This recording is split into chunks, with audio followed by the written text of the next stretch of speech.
Hi, my name is Arash. In this video, I want to talk about executing of rules and logic. When you're building your software and you externalize all your rules and logic from your application source code, then those rules and logic are sitting outside of your application just like any other external resources, such as picture or text file, a configuration file. You can update them independent of your application source code. So you can simply treat those rules and logic as an external resource, which in previous video I showed you how to load them into your application. But there is a big difference between externalized rules and logic and the other static resources of your application. Rules and logic are executable. They have dynamic behaviors, and by updating them, you can change your application behavior without changing your application source code. After loading rules and logic models into your application, then the next step for execution is creating an execution plan for those models. Creating an execution plan is very simple and you'll see it in a minute. It's a matter of writing a line of code. Once created, you should keep the execution plan reference for the rest of your application lifecycle, and you do not need to recreate them again if the model's unchanged. For the rest of your application, you just use created execution plan to create engines for executing your rules and logic. Once engine is created, you call a method of the engine and you pass your input values if required. Then engine creates an execution context, executes rules and logic using the execution plan. During execution, engine may raise events and your application is able to handle those events and respond to them. When execution is completed, you can collect values from execution context. You can reuse the execution plan for creating more engines and execution of rules and logics for new requests. Let's see how does it look like in code. I use the sample application we've used in the previous video for loading models.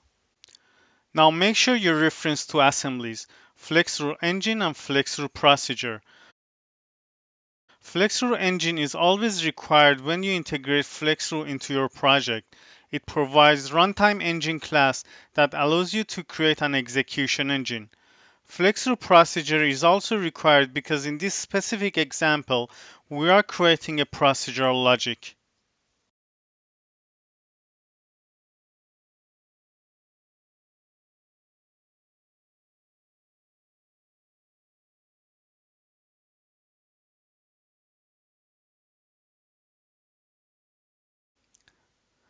Now by creating an execution engine using runtime engine from ruleset method, you can then call run method on the created engine instance to run the logic.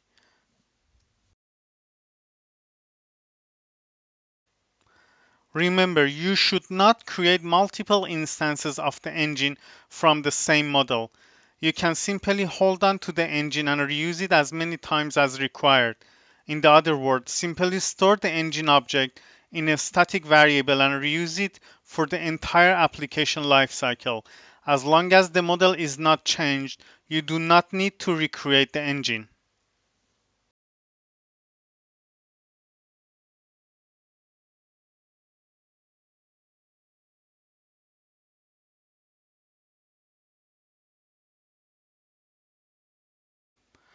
Let's get back to our sample logic. In general, all types of logic can be parameterized. And what that means is you can then send values from your application to the logic. Because we are going to send a value to the logic, the parameter direction is set to in. There is no limitation on numbers of parameters you can define in any logic.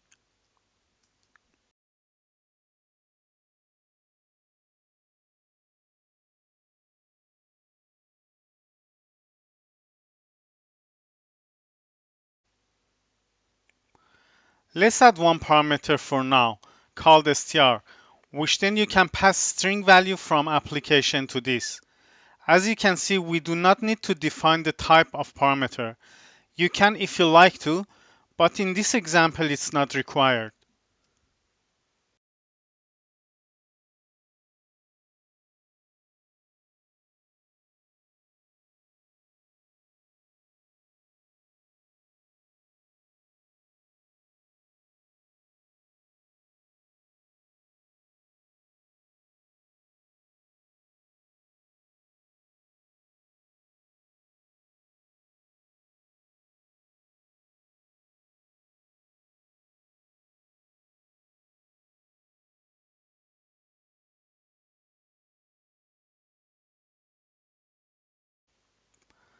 Let's add another parameter here and pass another value to this new parameter.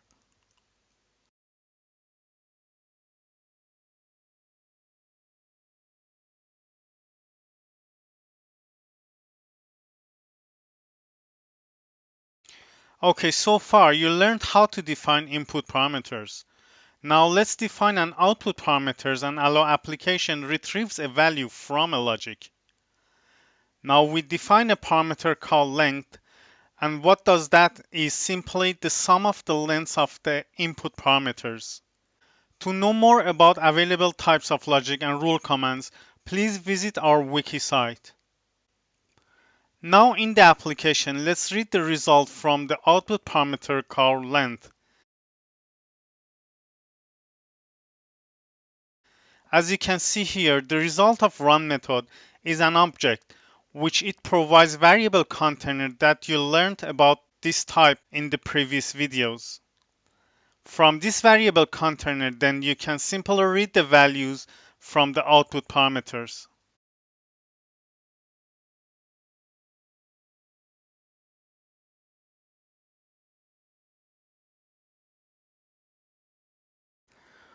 To summarize, in this video, you learned how to load and execute rules and logic. The first step is to load the models. Then you create an engine using runtime engine class and hold the reference to be reused in the future. And finally, you call run method on the created engine and pass your input parameters and retrieve output parameters when required.